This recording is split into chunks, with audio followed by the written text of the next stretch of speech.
You get the limo out front. Ooh, hottest styles, every shoe, every color.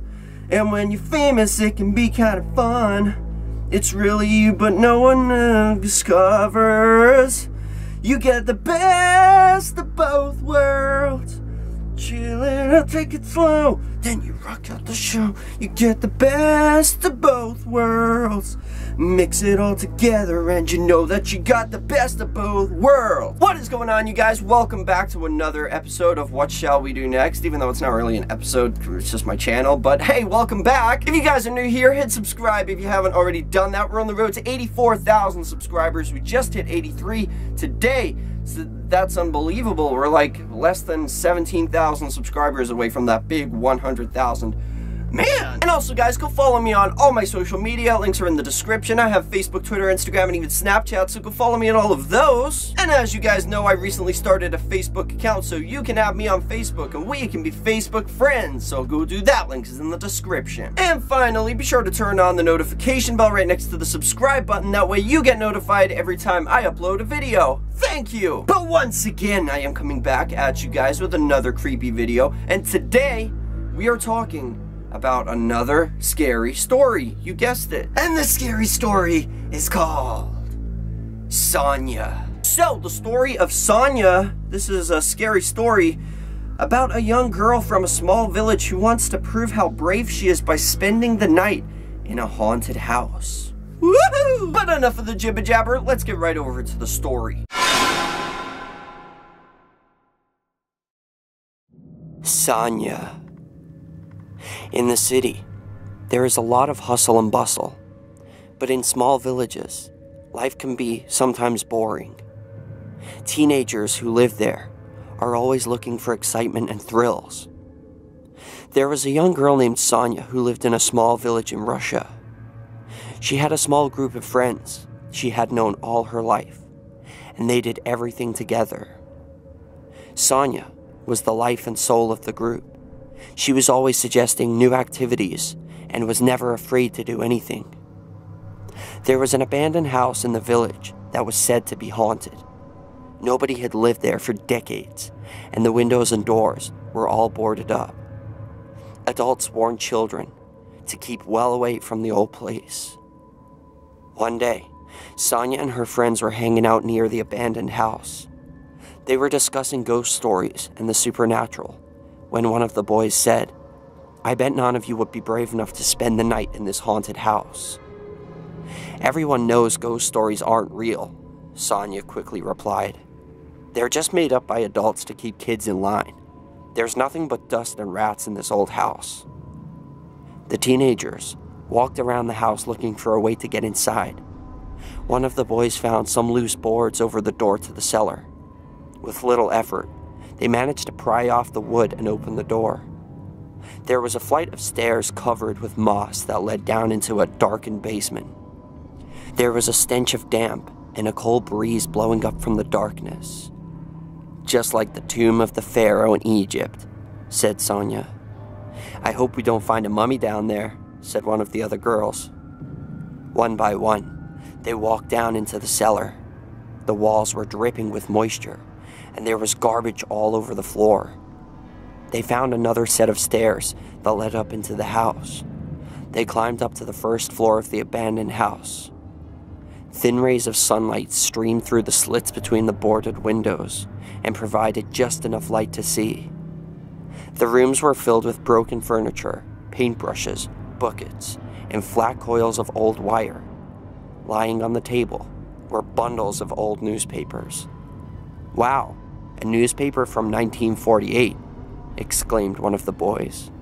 "Let's go upstairs," said Sonia. They tramped up the creaking and rotting stairs. At the top, there were 6 rooms, all of them with some kind of old furniture and one moldy bed. They opened wardrobes and drawers and looked at the contents. All of a sudden, they heard a sound of footsteps coming from the ground floor. All of them froze and listened. "Maybe someone came in behind us," one of the boys whispered. All of the teenagers were creeped out. Just then, they heard a loud bang from the attic. "Let's get out of here," another boy whispered. Sonia just laughed at him. "You're such cowards," she said. "I'm not afraid of anything. In fact, I'll prove it to you. That there's nothing to be afraid of. I'm gonna spend the night here." Cautiously looking around, the teenagers quickly made their way down to the basement and up the stairs that led to the cellar door. Suddenly, they heard a crash behind them, as if something heavy had fallen over. It spooked them so much that they ran out into the street. The sun was shining brightly, and they had to squint their eyes because of the sharp transition from darkness to light. When they looked around, everybody noticed that Sonia was missing. "Where is she?" asked one of the boys nervously. "Scaredy cats," cried a voice from the darkened basement. Footsteps came clomping up the stairs, and Sonia appeared from the darkness, squinting her eyes and smiling. In her hands, she was carrying a beautiful brooch with colored stones. "Look what I found," she said proudly. "While you were all running for your lives, I happened to open one of the cabinets, and this was lying inside. Isn't it beautiful?" "Were you really serious when you said you were going to stay the night in this house?" asked one of the girls. "I told you that I'm not afraid of anything," said Sonia. "The rest of you are all superstitious idiots. There's nothing in this house except old rags, dusty furniture, and rats." "Well, then we'll wait for you outside," said one of the boys. Sonia rolled her eyes and turned around to go back inside. "If you need us, just scream, okay?" said another boy. "Don't worry, I won't need you," Sonia replied. "You'll see. I'll meet you back here at exactly 6 a.m.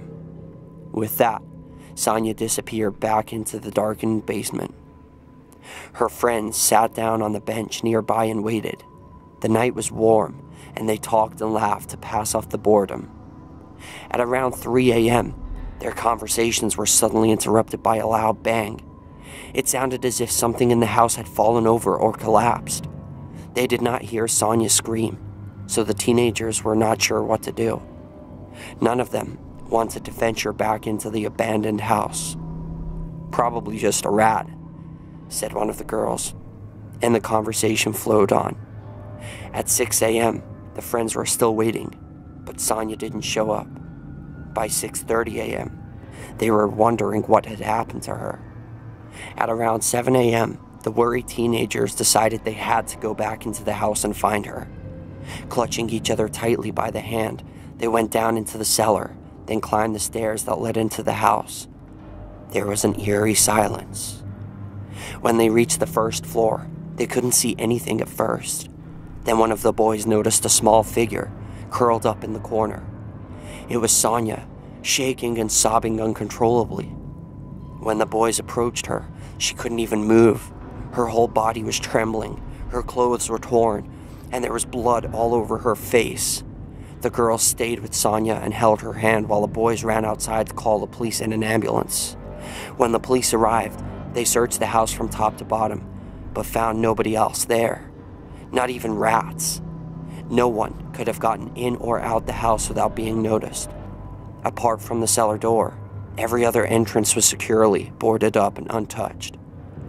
After these events, Sonia spent more than a year in a mental hospital. The doctor counted on her body about 50 human bites and a lot of scratches. 2 of her teeth were broken. How that could happen in a house where there was not a single human being was something her friends could never understand. After her discharge, she was sent home to live with her parents. She wasn't able to speak and could only communicate by writing short answers on slips of paper.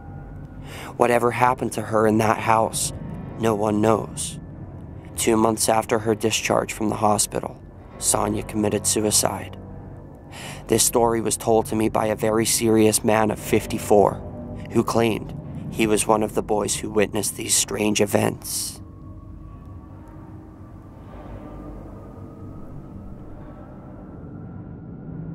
And that is the end of that. So this is a pretty creepy story. I've heard many of stories like this. They always get me going, especially when the person ends up committing suicide or something, like they go insane and they never talk again for the rest of their life. It makes you wonder what really happened to them in that house. Like, What do you think happened? I don't know. I'm lost. It could have been maybe she was possessed and she knocked her own teeth out. Maybe she was biting herself. Something must have attacked her, and it was obviously human. Something human. Maybe I don't know. I'm lost. These stories always baffle my brain, and it doesn't take much to do that. But my question to all of you for question of the day is, what do you think happened to her in this house? Let me know in the comment section. That is question of the day. But thank you guys so much for watching. I hope you enjoyed this video. If you did, please slap a like on it. Let's see if we can go for 32 billion likes on this video. I would really appreciate that. And if you guys didn't see my previous video, which was it was a pretty creepy video about a real house. It's a real true story too, and it's about this house in Wisconsin, and apparently it's one of the is the most haunted house in the world. It's pretty interesting stuff. I did a little more research on it after I did the video. If you guys are interested in hearing the story, click on the outro when it comes on right about here. It will take you straight over to the previous video, or if you just want to watch another random video, you can click here and it will do that too. But thank you all so much for watching. Remember the most important thing of all, guys, chase your dreams. I love you all. Don't let anybody bring you down, and I'll see you guys back here tomorrow for another video. Peace out.